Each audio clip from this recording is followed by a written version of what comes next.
And she just said a very powerful word to everyone and say, like, never give up. I know it's a very hard journey for all you that you're walking in a risk, danger field playing soccer in a country like Afghanistan. But never give up. There's no way for you to go back. Welcome to the One Girl Revolution podcast. It's your girl Kate here for another inspiring episode. If you're new here, please make sure that you subscribe to the One Girl Revolution podcast wherever you listen to podcasts. Follow us on Facebook, Twitter, and Instagram at One Girl Revo. That's the number one, Girl REVO. And subscribe to our YouTube channel. You can find all of our podcast episodes, our social media links, our Emmy-nominated documentary series, and so much more on our new website at onegirlrevolution.com. That's the number one, girlrevolution.com. On this week's episode of the One Girl Revolution podcast, I welcome Kawser Amine, founder of Women's Solidarity for Peace and Leadership, a nonprofit dedicated to empowering women's voices all around the world. Kawser is a former professional soccer player for the national team in Afghanistan and uses her talent and sport to build community, empower women, and help others. Kawser shares her own experiences growing up in Afghanistan, how she achieved an education and played a sport professionally in a country that makes both of those things very difficult for women, how she ended up in the United States, and she talks about the incredible campaigns and the work she is doing now to help others and empower women. We also talk about when the Taliban took over Afghanistan and what's currently going on in Iran. This is a jam-packed, timely episode. I am so honored and excited to have Kawser on to share her inspiring story. So without further ado, here's my conversation with Kawser. Kawser, welcome to the One Girl Revolution podcast. Hi, Kate, how are you? Good morning, global greeting. And thank you so much for warmly welcoming me to your podcast, One Girl Revolution. I'm so excited today to be in your podcast. Thank you so much. I am so excited to have you on. Your story is so inspiring, important, and relevant to what's going on around the world today. While we see many headlines in the news and Afghanistan is often talked about, of course, everything going on in Iran and the attacks against women around the world, I actually think that the coverage and the true stories are often lacking, which is why I wanted to have you on to tell your own perspective. Of course, you are only one woman, but you are a One Girl Revolution. And so I think it's so important to highlight your story. And so I'm really, really excited to have you on to talk about your story. And then, of course, to talk about the incredible work that you are doing now to help and empower women and girls around the world. But before we get into all the work that you're doing, but I would love to rewind. And I'd love for you to tell our listeners a little bit about your life, your story, and maybe what it was like growing up in Afghanistan. Cool. Thank you. Thank you so much, Kate. So I will, first of all, I would like to start introducing myself. I am Kawser Amine. I'm originally from Afghanistan. I raised and grew in Afghanistan. I played in Afghanistan women's national soccer team for more than 9 years. And I could probably say that we were the first player for Afghanistan women's national soccer team at a very early age, almost 10 years old. And I have a pleasure of playing in national level, which is soccer was my dream since I was 7 years old. And how soccer impacted myself and my life, it's totally different story. So we could figure out during our chat today. And always dreaming for being educated women to drive a change in my community and society. I'm founder and CEO of Women's Solidarity for Peace and Leadership and a mini soccer academy based in San Francisco, California. It's a nonprofit. I recently started this nonprofit. The purpose for this nonprofit is to address some of this issue to women leaders and also create a safe platform for women where they feel safe to share their voice, to amplify their voices, and also to share, to just express their feeling.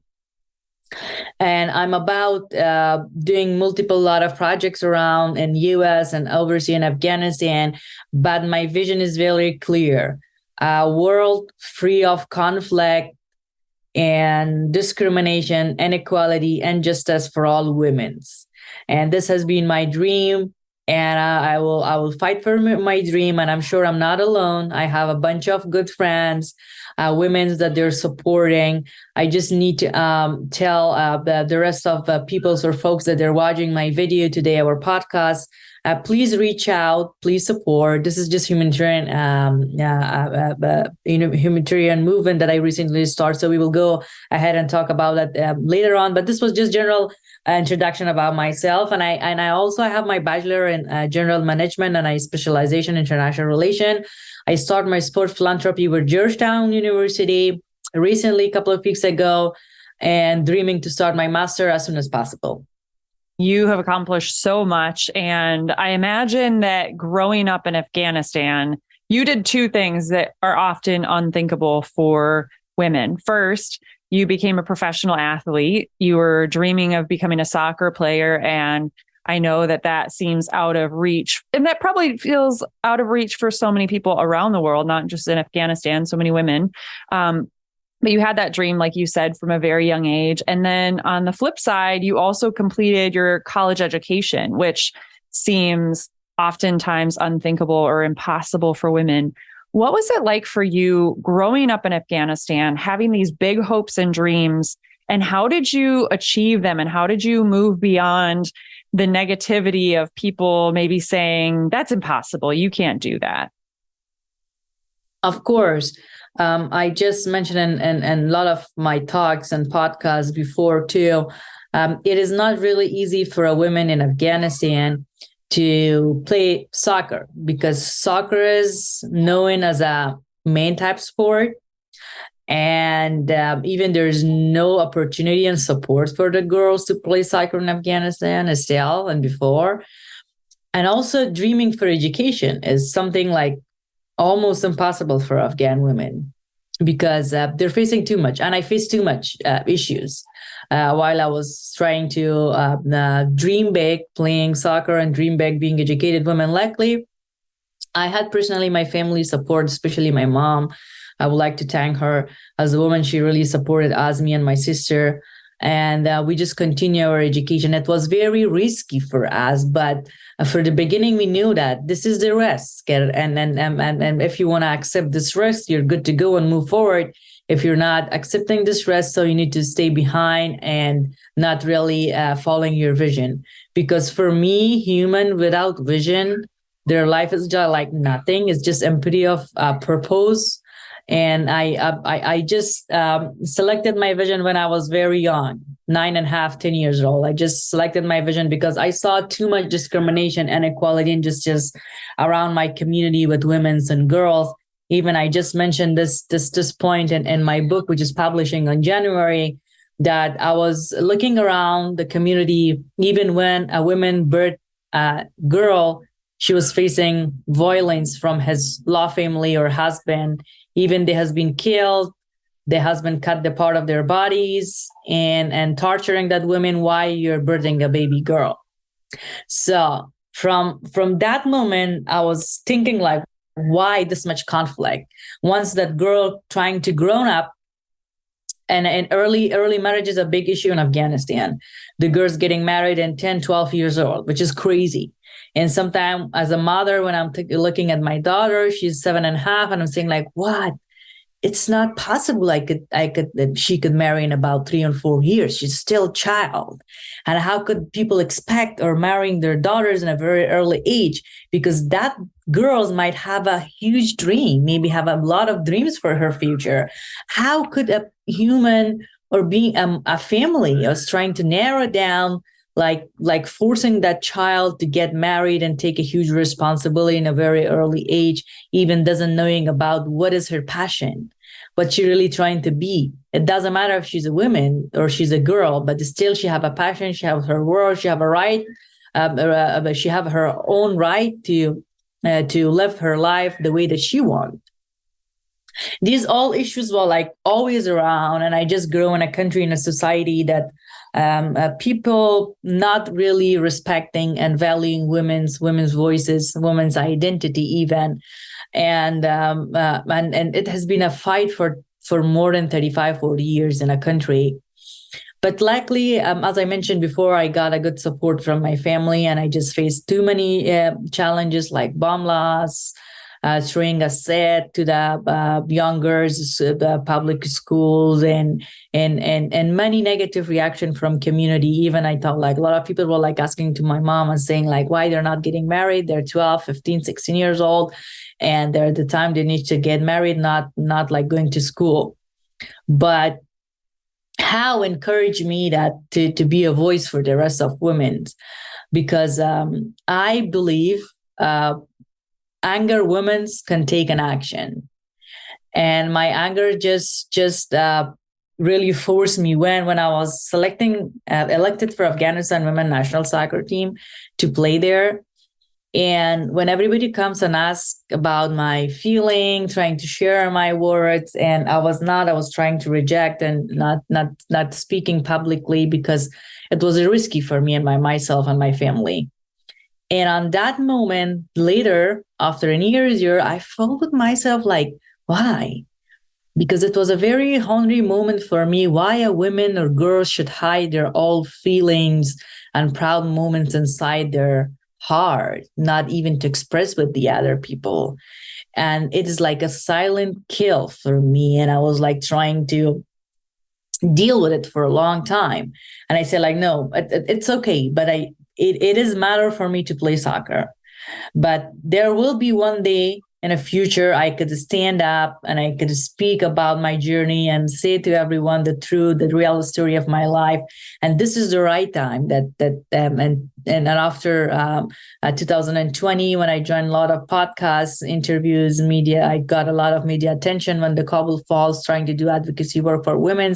I openly feel comfortable to share my story, to be the reason for the rest of the women's. By sharing my story, I could inspire thousands, millions of other girls to not scared of sharing their story, to inspire the rest. I know they might be in a different situation as I was 20 years before, but wait for the right time, wait for the right situation until you get comfortable to share a story.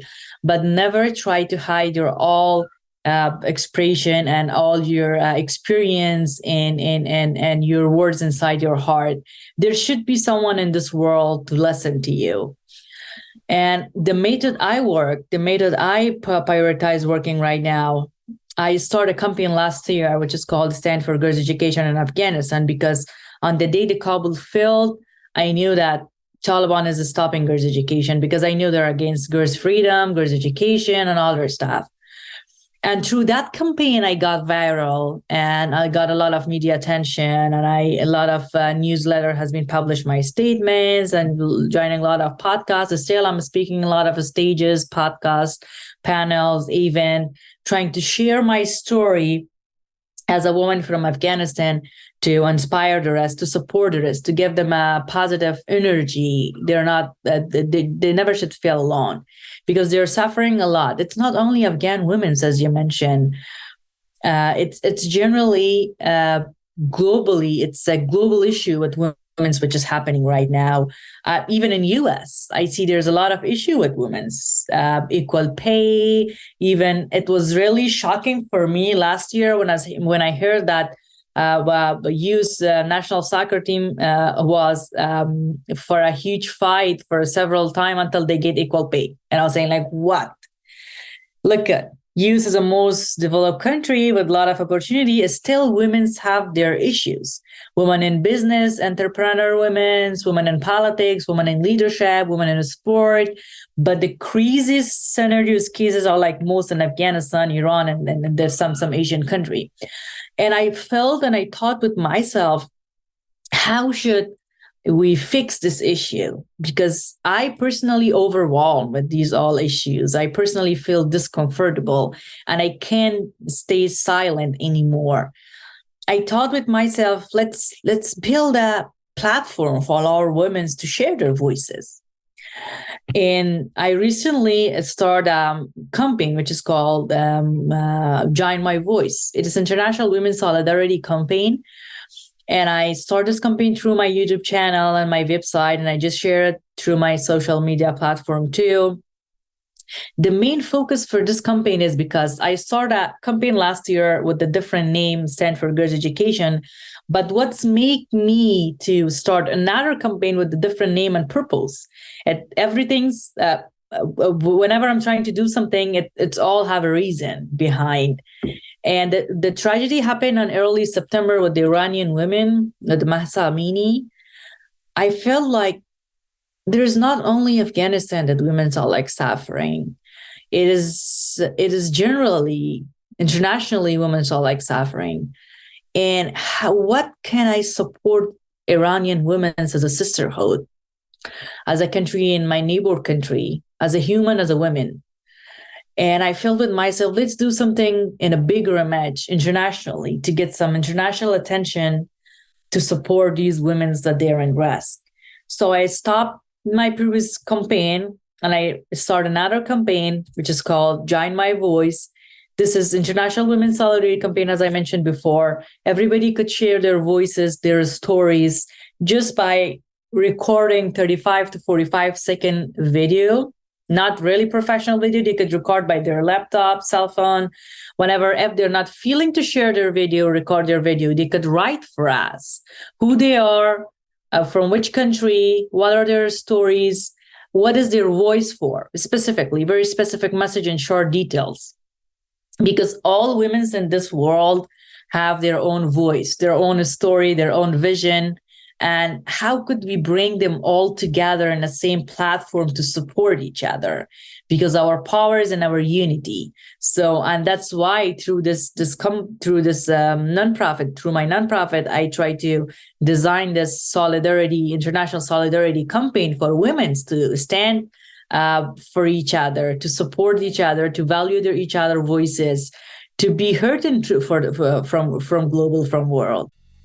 Donate to One Girl Revolution's nonprofit organization to help us continue our work, highlighting inspiring women and girls that are changing the world through their lives, promoting their work and their organizations, and building a powerful and positive force out in the world dedicated to empowering women, their voices, and their stories. Donate at onegirlrevolution.com/donate. That's the number onegirlrevolution.com/donate.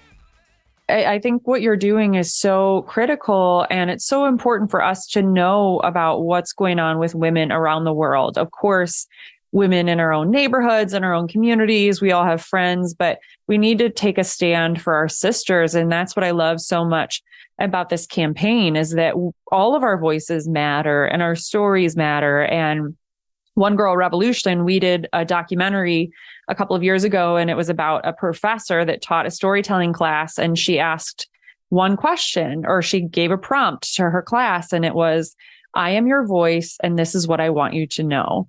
And what came out of that was just a silent moment where these women sat around and thought, like, I am my voice, and this is what I want you to know. It is so powerful when women speak up.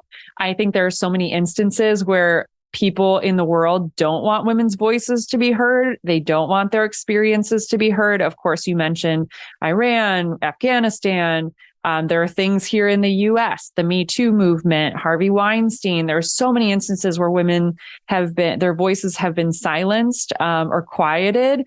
And we need to empower one another and stand up for our sisters. And that's what you're doing. And you're encouraging other people to stand up. And when we stand up and use our voice, it encourages other women to do so.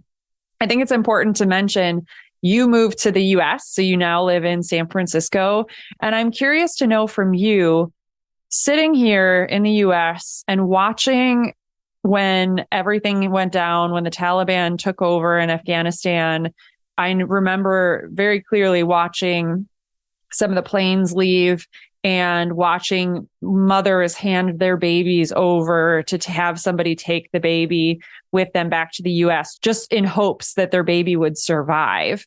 And it was such a heartbreaking picture for me. I've never been to Afghanistan, and then sitting here and watching everything happening with the Iranian women and really trying to spread awareness and share things that are going on there. What has it been like for you to be here in the US and be watching some of those things going on?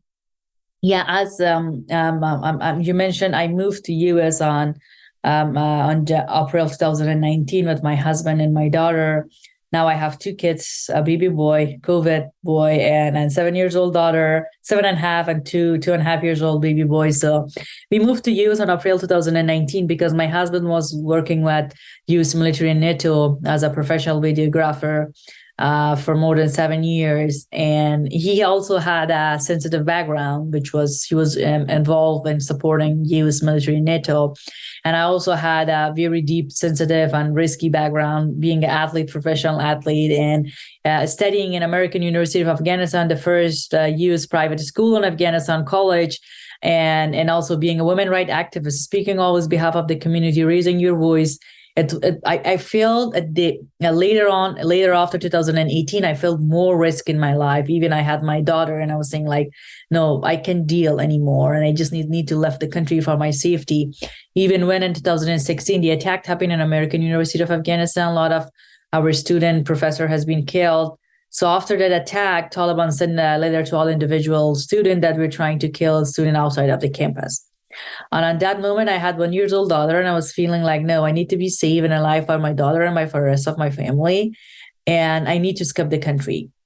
Then later on we figured out there's a chance my husband could apply for SIV, special immigrant visa, to immigrant to US. So likely we applied for SIV and we got our visas and other stuff in about 2 years. So when the Trump won the election, on that time they stopped the SIVs. And our cases process got denied, delayed, and we still hoping to leave the country anyway. But later on 2018, so we got our approvals, and the State Department has processed our all paperwork, and we just be able to immigrate to US. Exactly last year when the Kabul falls, I was planting for peace in the backyard of my friend. I got a call that Kabul falls, and I was in shock and were not able even. I was just totally lost and not even thinking like what might be the next. I was getting back-to-back calls from my friends, relatives, colleagues, families, and it was very hard moment for me. I even cannot express that. But when I came home, I just deeply think and say like, hey, this is something that just happened. It's over our control, and what will be next? And I can sit here in a couch in the United States of America and feel comfortable welcoming myself and not doing anything for these rest of the women. This is not fair. As a leader, as an athlete, as an educated woman from Afghanistan, this is my responsibility to amplify their voices. And that's how I get the idea of starting the Stand for Girls Education in Afghanistan campaign. And that campaign was the starting point for me to get more involved in this advocacy work, to raise my voice. Even I remember the first statement that has been published about me and my work was through Malala Fund, Malala organization under name of Waving Thousand Silent Voices. Once the editor asked me, what do you want to name this statement? I was saying like, let's do Waving Thousand Silent Voices. She's like, oh, it's not a bad name. Great, cool. We just put that name. I start with Waving Thousand Silent Voices, and now I'm doing international advocacy work for all women globally, because as I feel this is my responsibility as a woman, as a mother, to support the rest of women globally. It could be a responsibility, a reason for the rest of women to should stand and support me or the other women that their voices are like shut off. Yeah, you are empowering so many different women. And I'm sure at those moments it felt helpless. You know, sometimes I feel helpless even watching the news, or we talk ourselves out of doing something because we're like, oh, somebody else will do it. I don't need to get involved. Or you like, oh, well, I don't live there anymore. I'm in San Francisco. I don't need to speak up. But I think it's so incredible that you've spoken up and that you've created numerous campaigns. Of course, you also have the Women's Solidarity for Peace and Leadership, and you're working through that to help so many different people. You have your soccer academy. I mean, there's so many different ways that you're elevating voices by sharing your own story, but also just empowering women to speak up. And we are stronger together. I know that is very kitschy and we hear that a lot. We hear that thrown out a lot, but it's so important for us to speak up for our sisters and to stand with our sisters, whether it be on social media, like you've shared with some of your campaigns, or if we can actually go and help somebody. I know that there are people, I have friends that are filmmakers that have gone over to Afghanistan and highlighted different stories over there because that's just what they know how to do. And I think it's incredible that we are in a world where people can be creative in the ways that they elevate the voices. And you are doing that so much through your work. Tell me more about all the work that you're doing. So Join My Voice, you have that campaign, you have the education campaign, you have the soccer academy. Tell me more about all the things that you're doing. Yeah, agreed. But the things which is really making me disappoint, sometime I feel disappointed. Like it has been 1 year ago when the Taliban has stopped middle schools for the girls, and there's still no progress for that to help to open the school doors back to women's or girls in Afghanistan, because it's not only education's issue in Afghanistan right now with the athletes or with the women in education. It's also thousands of women has been lost their jobs. They're facing poverty, fighting with feeding their kids, and they were the only source of income for their families. Economy system has been broke totally. Women have no access to their fundamental right, even to education, healthcare, freedom of speech, and that's why they're coming to the street and protesting. And this is really important. I just felt so good because I was telling to one of my friend and saying like, hey, wow, now I feel like women's are like knowing where should they direct themselves, because in a previous time, 35 years before, when Taliban was in the power, they were just hitting the women's. Everybody was at home. Nobody was able to raise their voice. But now in this regime, they're coming to the streets, raising their voice and trying to fight for their rights. This is the good improvement. And I see we have a brave women in Afghanistan that are fighting for their rights. This is very good. But how could we direct them through beneficiary ways to get their voices out? I know it's a very risky thing for them to come to the street and identify towards Taliban, and some of them might be raped, killed, kidnapped, and anything happen to their life. Who will be responsible? The situation is currently not safe for them, but through this campaign, I want to amplify some voices, some faces, some stories. It doesn't matter if they need to speak behalf of the camera. Their voice is enough. Their message is enough to the world. And I feel with myself, every single human have their own story, have their own voice. And for me, I want to do a very specific unique thing, amplifying women's voices globally, because for me, women's voices is the most important voice in this world. And I don't want to say like why women should always dream for the freedom, safety, education. Let's do something in a reality. Dream is not the solution. And let's do something realistic. Bringing out from professionalism to the reality, being realistic, it needs too much work, but we need to take an action as soon as possible to make this world better. So with the campaign I mentioned, it's a huge platform, international platform for all women could join, support, and share their voices. And with the soccer specifically, I inspired through soccer. I changed my life through soccer, and soccer deeply really focused and gave me this idea or energy or passion or inspiration to move forward. And that's why I want to use my story, telling my story out to inspire the rest of the women's use power of sport or power of soccer for the social change, for equality, for women empowerment, because I was impacted. Soccer really impacted my life as an individual girl from Afghanistan. And why not your life?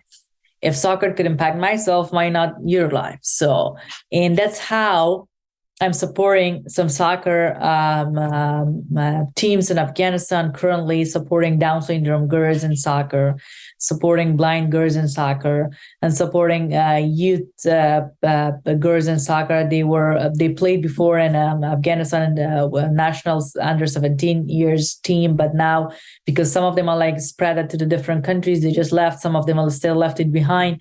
But I just want to give them at least hope for the future and trying to help them.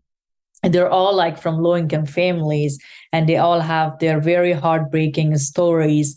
And some of them even my team just get them from streets. They work in a street. Young women's facing a lot of challenges and sometimes abuse from a community to earn money to feed their family. It's really, really heartbreaking stories. And I just found them, and I know they played soccer before the regime came in their high school and middle school. But now when the schools are like shut off, there's no way for them to go back to continue their education, to do their soccer practices. And that's how they're coming to the street, working to fight against poverty, to feed their families. And also in the US, I use my soccer academies launching a grassroots program. Hopefully next year, I'm about completing some of my projects. It's a grassroots program, after school program. I am in communication with the Youth Soccer Foundation and also a bunch of other organizations that they're involved in soccer.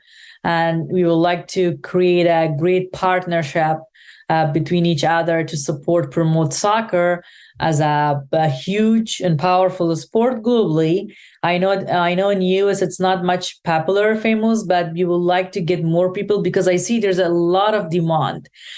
Because I played in Syndrome club every Tuesday night or Monday night with the people, with the boys, girls, and I feel like, wow, people are like standing behind the fence waiting to get into the soccer field and play and practice for a while. It's just very not in a professional way. It's just a local type or fun type soccer, but I feel like this is a huge need for the community. That's how I was thinking with myself to help in this community in US, especially refugee immigrant community, because they belong to the low-income families and they're not able to pay like $500, $400 per season to send their kids to the soccer practices to play in some leagues. And I feel with the flow of immigrant refugee from Ukraine, Afghanistan, different country now on. So there might be huge need for these kids to follow their vision or passion, which is soccer.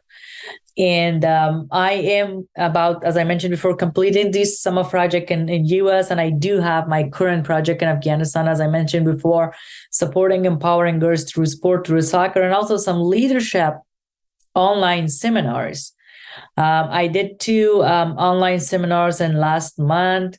I have a good support from some private universities in Afghanistan, and they're willing to support me and letting my team to go and train about 35 to 45 young girls, some leadership skills. How could they feel more comfortable? How could they feel more powerful and confident to take a step to be a leader in their communities, and what might be the challenges plus opportunities, and this all whole steps. So it has been very helpful seminars. I had 2 seminars, but I'm trying to launch some more seminars. For sure, launching a seminars programs or any activity, it will cost. And now I'm looking for some financial supporters. Someone could financially support or fund some of my project back in Afghanistan, also in the US. But I have my nonprofit status. I just filed for my 501c, and I'm working on getting some grants, some funding opportunity for some of my programs to work to empower kids, women through sport, through education, and through amplifying their voices. Watch One Girl Revolution's Emmy-nominated short documentary, The Girl Inside, on our YouTube channel or at onegirlrevolution.com. The Girl Inside features a poignant look at the stories of incarcerated women within Cook County Jail and a life-changing academic course taught by Dr. Laura Biaggi called Storytelling as a Healing Art. This short documentary reunites Dr. Biaggi with 5 of her former students for a special one-day course on the transformative power of our stories and our voices. And what is revealed is the girl inside. Watch the Emmy-nominated short documentary, The Girl Inside, today on YouTube or at onegirlrevolution.com. I want to encourage everybody to donate, to follow the work that you're doing, get involved in the campaign, share their voices for the women of Afghanistan, our sisters in Iran. You know, it's absolutely tragic what's happening in Iran and how many women have been killed. It's been 326 women have been killed, 15,000 have been arrested. And it's so important, so critical for us to be educated and be aware of what's going on and do every little thing, even just sharing a post and sharing the work that you're doing. I know you have some videos on your YouTube channel, which I will link to, that people can watch, but I encourage them to share and follow everything that you're doing. Why is the work that you do so important, and why should we all get involved? Like, why? I know that, you know, I'm a firm believer that we should stand with our sisters and speak up for our sisters around the world. But what would you say to people who are listening? Why should we get involved in all this work?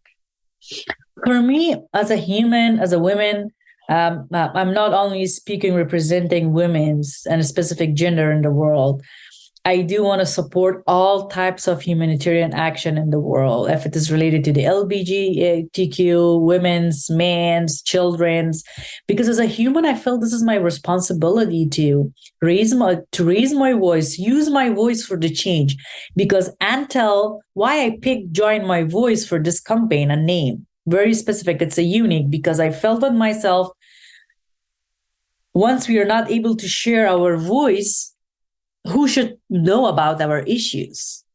Even we're not able to share our voice, who should know about our voices, our stories, our need, demand, and looking for support us.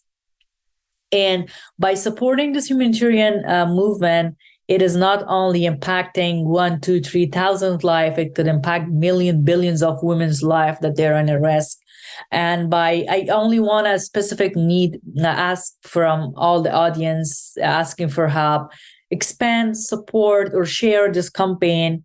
And I want to reach out to the millions of voices globally. It doesn't matter if they're men, women, girls, like related to any background, race, gender. They just need to support this humanitarian movement and expand it, share it, and like, and follow this YouTube channel, my platform, once I reach to the millions voices. So what is next? I got viral, I reach out to millions of voices. So what is next? What is the solution? So we will work to hire or to launch a youth committee to identify some of most important issues with women's that happening globally. And then we will going with the research, with the details, and knocking some responsible authorities' doors in the world and asking, hey, here's the issues with the women's in this country. This is the details. And let's get to that work and let's help them. Because this campaign is identifying the women's issue globally by raising their voices, by telling their stories. And until we're not able to raise their stories, their voices, we will not able to know about how women are like suffering. So, and this is International Women's Solidarity Campaign. Everybody could join, everybody could share their voice, and everybody could communicate and reach out to us and ask for voluntary to support this campaign. I am doing a lot of voluntary help around, being in a board of director with a lot of nonprofits, with new builded nonprofit, with some clubs. I feel so comfortable and I feel so good because I'm thinking like I'm using power of my knowledge and my story and skills to do good for the others. And it's not only the thing I'm doing for myself, because I feel like I'm impacting the rest of the people's, women's, humans' life.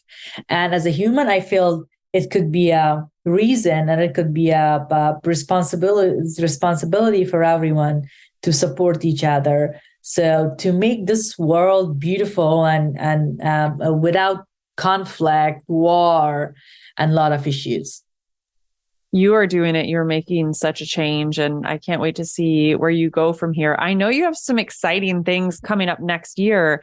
What are some things that you're working on? And I know you have a book coming out in January and some other things that you're working on. Yeah, one of my book is publishing in France, and it's not in English version. Hopefully, I will be able to translate it in English because I don't know what it's written there. But I just had the conversation and my check-in with the writer that she was translating to the France. And another book is publishing in January. It's called Women's Doing Wonder. It's publishing through a good friend of mine, Pamela. And she just captured 7 to 9 stories from different women's globally, from different background, race stories, to put their chapter about their lives in her book, to make a powerful book, Women's Doing Wonders. Who's doing wonder from which country, and what are their details, what is their background, and what's their vision, and what's their story. And I got interested in publishing a chapter in this book because she explained me about the book, and I got interested in it, and I just submit my chapter. It's publishing in January. And also next year, I'm thinking of launching my own book in US to just tell all the real stories about my life, the challenges versus possibilities, up and down, a lot of things about my life and my journey. And to put a legacy behind for the rest of the women's and girls in this world to get inspired. If I could dream from a country with no opportunity to fight for my right to be in a sport, why don't you? And this is just my main focus for reason for publishing this book. And also doing a huge fundraising event, hopefully next year, for my nonprofit, for different causes, supporting soccer, youth, women's, girls, and being so excited for a different opportunity, which is coming in next year. Hopefully could support some of my programs inside or outside of US, and getting to the bigger screens to speak up. And I need more attention. I need to speak more and share my story out, because right now it's a very sensitive time with the Afghanistan. And I feel like time is just passing. And it has been 1 year ago. The girls are still back at home. There's no education opportunity for them. They're just wasting. They're just running out of their lives. And why they should be inside homes. And even in Islam and in a democracy, there's no ban for girls to be banned from school. And this is really important topic for me that I need to really focus on it and get some more international interest to do something internationally to open up the girls' school back in Afghanistan with different government. I'm right now in a contact. So hopefully I could make that happen, to take immediate action and went through a communication discussion level with the current government in Afghanistan to take a moment and uplift some of these women's issue and feel them. This is the important matter. Education is a really important key for all women's human being. So we need to pay attention. We need to take an action, especially women's leader need to do something and support by sanctioning, by sharing a statement through their social media. This is not a solution. They need to use their whole entire power against this action and support women globally, especially in Afghanistan, to get to their basic fundamental right, which is education, one element, very important, key, important fact for their lives, to open up the schools door back for women's and roll up their lives. And then we will move forward and doing some other things, one thing at a time. And then we could access women's back to their fundamental right fully. But education is the most important thing. And also soccer for me is a door for all the opportunities right now, and trying to empower women through sport and education. I think it's so simple. You know, you talked about being human and how we have a responsibility to stand up and to speak up. And you think about education and community. I know soccer and sports oftentimes create community, so we don't feel so alone in what we're going through. And I really believe that that is so important for women around the world. Oftentimes we may feel like we're the only one experiencing something, or, you know, we're having a really difficult time, but then we look on the news or somewhere else, we're like, oh, wow, like what's going on in Iran or Afghanistan and what other people are struggling with. But we need to build community and education. Women deserve an education, and we need to speak up and stand up for them. I know there are other organizations that are working in different places, but I just think it's so incredible what you're doing. And before we started recording, I asked you if you were able to go back to Afghanistan, and you shared that you don't feel comfortable going because you have been such an outspoken advocate for the women of Afghanistan. And I just think it's so incredible that you've dedicated your life to that. And I know it must be difficult not being able to go back and visit family and friends and people that you still know back there, and to be hearing about the things that are happening. And I'm sure that you feel so blessed and to be here in America. And we truly are so blessed, even though, like you mentioned earlier, there are still things that we need to work on, and we still need to be an advocate for women and girls and make sure that they're receiving these opportunities. And even if they can't afford it, making sure that there are opportunities for sport or education or supporting them. And the reality is we can all do something in our own neighborhoods and in our own communities. And we need to not forget about the women and girls around the world, and use our social media, join your campaign. I will be sure to link in our show notes. I will link your websites and your YouTube channel and everything that I can about these campaigns, because we need to step up and stand up for our sisters and for all people, right? To be a spokesperson for all people who are going through these horrific things around the world.